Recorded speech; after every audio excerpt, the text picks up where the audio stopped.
qui ne connaît pas la situation au centre hospitalier universitaire Sylvanus Olympio, CHUSO, le plus grand hôpital de la capitale togolaise.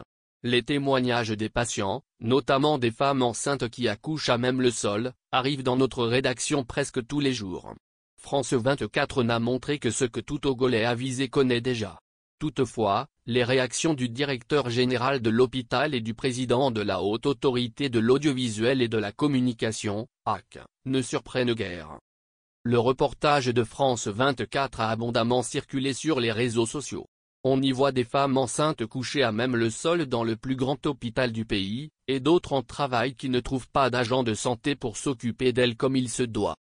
La vidéo évoque également des femmes qui attendent une césarienne, et du personnel paramédical exaspéré par le manque d'égard des responsables sanitaires au Togo.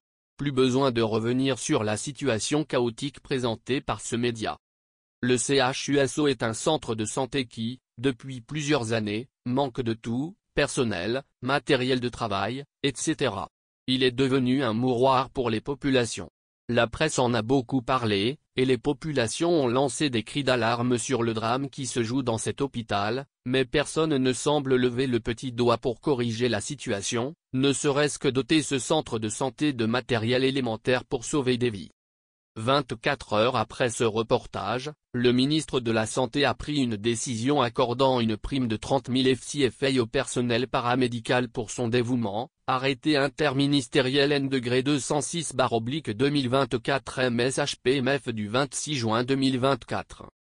Mais 2 jours après le reportage, le directeur général de ce centre, qui ne s'est jamais prononcé sur les plaintes des patients ou de leurs proches, a envoyé une plainte à la HAC, selon le président de cette institution, Pitalounani Telou. À en croire le DG de l'hôpital, France 24 a tourné son reportage sur la maternité du centre sans autorisation et rapporté des faits matériellement faux et non avérés. En effet, à aucun moment, les responsables régionaux de la dite chaîne, Emmanuel Sodji et Raphaël Netalé, n'ont daigné prendre contact avec l'administration de l'hôpital pour, d'une part, obtenir une autorisation de tournage et, d'autre part, confronter les faits prétendument